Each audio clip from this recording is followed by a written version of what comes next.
Hello and welcome everyone to another week of Talking Threads, the Textile Innovation Show with me, Jessica Owen. And me, Fiona Harron. This week is our Meltblown Nonwovens special, a market that has soared during the COVID-19 pandemic thanks to the critical role Meltblown plays in protective masks and other medical products, earning it the new nickname of the Golden Fleece of fabrics. Yes, Meltblown serves as the crucial filtration layer of surgical face masks, capturing microscopic unwanted particles such as viruses and bacteria. Over the past year, Meltblown nonwoven and machinery producers have been working at full capacity to meet the unprecedented demand for this fabric, installing extra equipment and increasing production of the raw materials used for masks and PPE, such as polypropylene. Yes, we'll be hearing from one of those companies shortly, but before that it's time for this week's news. First up, Heathcote Fabrics made history last Thursday as its parachute fabric helped NASA's Perseverance rover land on Mars. The parachute was responsible for slowing the rover down from 20,000 kilometres per hour when it first entered the Martian atmosphere to about 320 kilometres per hour, ready for it to safely land. Heathcote's technical director, Richard Crane, says it is an incredibly emotional moment when you know that millions of people around the world are holding their breath, waiting for news of a successful touchdown, and that part of that success is down to the efforts of our fantastic team here in Tiverton. The New Zealand Merino company and footwear and apparel brands Allbirds, Icebreaker and Smartwool are working with 167 sheep growers to create the world's first regenerative wool platform that represents 2.4 million acres in New Zealand. The aim is to tackle the fashion industry's impact on the environment, a sector which is responsible for 10% of annual greenhouse emissions worldwide. Elsewhere, researchers at the Korea Research Institute of Chemical Technology have developed a biodegradable, efficient and breathable face mask filter in response to the COVID-19 pandemic. The filter comprises two biodegradable microfiber and nanofiber mats which are integrated into a membrane filter and then coated by cationically charged chitosan nanowhiskers. Speaking to WTIN, the team says the problem regarding face mask waste will continue to worsen unless we fundamentally change the disposable mask material to a biodegradable alternative. Belgian company Ontex has developed a new smart diaper solution to improve incontinence care for patients. Ontex's innovative solution comprises a diaper with a printed sensor, a transmitter clipped onto the diaper, as well as an application for mobile devices. This combination determines the saturation level of the diaper, as well as the risk of leakage, and alerts caregivers when the diaper needs changing. Now on to today's show, and our first guests are Andre Vissenberg and Dr. Ingo Mehlmann from Erlecon Nonwoven. Erlecon has been working around the clock not only to help companies increase their production capacity, but to help companies produce better quality nonwovens too. Here, Andre and Ingo talk about one of Erlecon's most recent installations at Wolf PVG and what measures the company has taken to meet the surge in demand for these materials. Well, hello both. Thank you for your time today. So Erlecon Nonwoven has successfully commissioned a double beam melt blown plant with an EcuTech Plus electric charging unit, that's quite a mouthful, at Wolf PVG so that the company can produce face masks. Can I ask you to explain a bit more about this plant and the process, which I believe is patented, and what's so special about it? Yes, of course. We supplied this Meltblown plants with an EcuTech Plus unit for electric charging the filter media.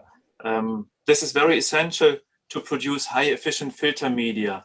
Yeah, and what is very special with our new patented electric charging unit, the EcuTech Plus, is its flexibility. So it's flexible to the operator is flexible to pass around the web through the unit, and so he can adjust the level of tension for web, so he's able to adjust the tension even to charge very brittle webs, even very thin Meltblown webs, which are useful for face masks to allow high breathability. Yeah. What else is special at this unit? So it's a flexibility in charging intensity and polarity.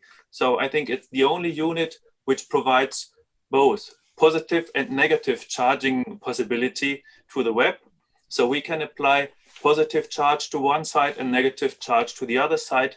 We do have 4 positions actually to charge the web, and the charging density can be as high as 6 milliampere per meter, which is very dense, and so even very high charging can be applied to the web if the web is capable to carry it. Yeah, so we can adjust.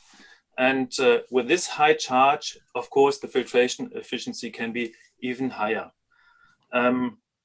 Last but not least, this compact unit is easy to operate and easy to maintain. So it's accessible from both sides for easy thread in and cleaning, and it's fully covered. So it's CE certified, UL labeled. So in terms of safety, everything is fully done. And it's prepared to connect a suction system to the unit, so that the unit is always under fresh air, which is positive for the charging, and the used air and the ozone can be sucked away so that the environment is not loaded with the ozone. Some people don't like it, even though it's not in a critical manner, so it's not dangerous for the operators anyway. Last but not least, this unit seems to be the only one available on the market as CE labeled or UL labeled, and our customers very much appreciate this new unit as it allows higher filtration efficiency at a constant high level. So constant high level production of these filter medias. These are the main advantages of this new unit. Okay, it sounds very interesting. So I understand this unit at Wolf PVG is just sort of one example of a company that's looking to increase its capacity for these types of nonwovens because of the pandemic. And that Erlecon has even sort of helped Australia, establish their first manufacturing plant. So considering this increase in demand, how has Erlecon sort of managed this and been able to meet it? Yes, indeed, this was a big challenge in the beginning. Let's say in spring last year, when we had the first inquiries in new air-laid equipment, we quickly need to decide how to react to the market. Yeah, so we need to form standards. High standardization is a key word, how to process quickly. And last but not least, I would say this is even a more important part, our organization, the Erlecon Man-Made Fiber organization, is in its structure able to react on such scenarios, and so that we could easily reallocate resources in all different departments, from design to manufacturing, engineering, etc. So these in combination, we were able to provide to the market delivery times of such complex Meltblown plant systems within 4 months only. Yeah, so customers were really happy to have such a short delivery time on such a short notice. Yeah, it sounds like flexibility has been key throughout this whole sort of crisis. Yes.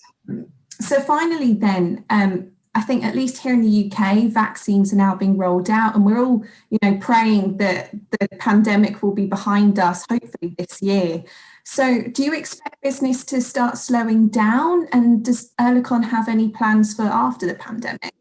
Oh, definitely, but let me say, first of all, we definitely look back on a quite successful year of 2020. We're in a lucky situation. So our business keeps going on, especially in Asia, as China opens quite early after the Corona situation as Ingo explained, January, February, March. So then they open again already in April.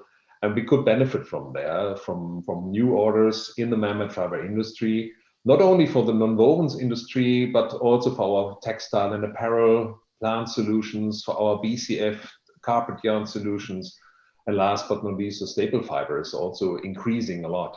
And Yeah, looking into the future, we still have a couple months to go. We are pretty sure, also in Germany, in England, but all over the world, the pandemic will stay with us, as we all know and hear from the experts. We have to look and to find solutions how to work in the market, how to work with customers in the future. And we have solutions already in hand. So selling online, like doing interviews. So never did that before Corona, that we had meetings so often in a virtual way all over the world. But to serve customers on site, to do completion of plant installations, to have services on site, to consult in a plant, to optimize processes while running a plant with producing 1,500 tons of filaments a day. So we need to rethink. And for sure, remote access digital solutions can help us. But also what Ingo already mentioned is our strong international network in Erlecon. So we have local colleagues, local experts in China, in Turkey, in US, and for sure here in Europe. And this is what these we need to activate and to train, that they are able also to cooperate with our experts online, but also to do everything on site. And that works pretty well. And that is why we are very promising and looking forward into the next 2 years with a good order backlog. And yeah, hopefully we all will have a healthy situation, not only in our company, but all over the world, and especially with our customers. Well, I'm not surprised to hear Ingo say how busy and challenging it has been for the company to meet the increase in demand, as it's been a similar story for all companies in this sector. But as they say, Erlecon has been one of the lucky ones in this pandemic, and it seems to have coped really well. I'm also impressed by the company's electro-charging unit for Meltblown Nonwovens. You know, we all own a face mask these days, but most of them are quite basic. So knowing that there's technology out there that can help to mass produce better quality face masks is great news. Yeah, definitely. And I mean, it's also interesting to hear Andre talk about Erlecon's solutions moving forward and how digital communication and remote support will be a part of that. I mean, so many people across the industry have spoken about how COVID-19 has shaken up their operations and how they're being forced to do things virtually. So this could be the turning point for this still quite traditional industry to get with the times and begin to modernise. Now it's time for a short video from this week's sponsor, Idana, and after that I'll be talking to industry analyst and editor Adrian Wilson to discuss the demand for Meltblown in more detail.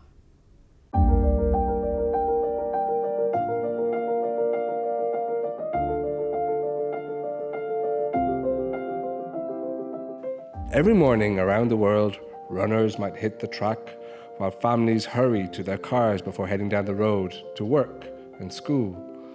An elderly person being cared for and a farmer tending his fields. As we come home, we may pick fresh tomatoes from our gardens, relax with a glass of iced water, clean our houses and call it a night on a nice comfy mattress.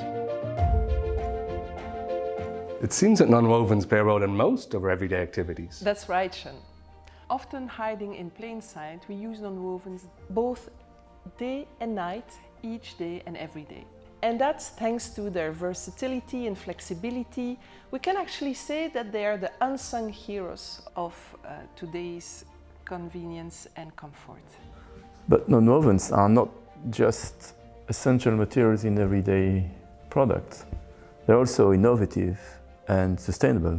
Idana, the trusted voice of the nonwovens industry, is committed to raising the bar on sustainability. It's a commitment that's already seeing results. Sustainability is also a key consideration in developing innovative new nonwoven-based products. Nonwovens, you say, Pierre?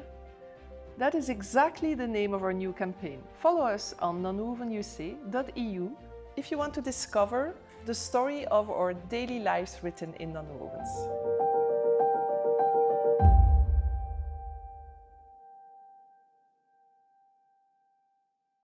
Welcome back. Now, earlier this week, I caught up with Adrian Wilson, an analyst and editor who has been reporting on the nonwovens industry for over 20 years. We discussed the importance of countries establishing their own supplies of face masks and Meltblown nonwovens, as well as the potential environmental impact of the world's reliance on single-use plastic-based products. So hi Adrian, thanks for joining me today. Hi Fiona. Now, over the past year, the nonwovens industry has catapulted onto everyone's radars as a result of the critical role these fabrics play in PPE, especially melt-blown and spun-bond materials. And initially there was, and still is really, huge dependence on China as the biggest global producer of these fabrics. But we've since started to see a lot of countries becoming more independent by establishing their own supplies of these materials. And so what are you currently observing with this situation? Okay, well, yes, it's certainly, China, I think China's dominance in this field took everyone by surprise a little at the start. There's been tremendous projects, across Europe. Even Norway's got its own melt-blown lines and face mask machine now, which is unprecedented. Germany's obviously taking the lead to a large extent, having the major melt-blown machinery manufacturers there, like Erlecon and Reicherfil, obviously. Italy too, there have been big projects there, and even in the UK we have two dedicated melt-blown lines here. So yeah, there is a move almost to what's being called as onshoring, I guess. But how that will continue remains to be seen. China was the first out of lockdown and was very, very active at equipping its own market. I saw some steps. The price for a ton of non-woven fabric in China last year, melt-blown this is, prior to the pandemic, it was about $2,800 a ton. But we're getting over $50,000. Such was the scarcity of this material at one time. And in the first 5 months of 2020, over 70,000 companies registered to make or trade in face masks in China, and over 7,000 registered to make or trade in melt-blown fabrics. So obviously there was huge anticipation that they were going to control this market, but there's been reluctance, and as I say, there has been these lines now installed across Europe, and the same thing in the USA. Really, everybody wants to be independent again. The problem going forward, as I see it, is healthcare procurement services completely separate and beyond government control in a lot of cases. The government may be wanting everyone to buy local, but whether the buyers actually go for that, already that they're wanting the prices they're getting from China in 2019. So we will see how it develops. After the SARS pandemic in the East, there were moves to get supplies, certainly for melt-blown for face masks installed. After that, the lines were just idled, So yeah, we'll see. Yeah. And of course, with new variants of COVID-19 comes a greater need for PPE upgrades, which can only mean more pressure on the producers of melt-blown fabrics and machinery. So what technologies are you seeing in the industry to improve the quality of face masks and PPE? Well, the quality of face masks and PPE, from the point of view of delivery, both Reifenhauser and Erlecon, who I mentioned, are at an advanced stage of digitalization of their technologies anyway. It's not so much relevant to the melt-blown process, which is it's well established, and really it's still a bottleneck in a lot of other manufacturing. The latest lines, you'll get something like, if you look at a spun bond line, you'll get around 250 kilograms thereabouts per meter beam width an hour. Meltblown, at the best, you're getting about 70 kilograms. So that's something that maybe could be addressed. But making such fine fibres as the basis for fabrics, I don't see how you can get speeds beyond that. The digitalization has come in via remote services. This has helped immensely to get those Meltblown lines in place.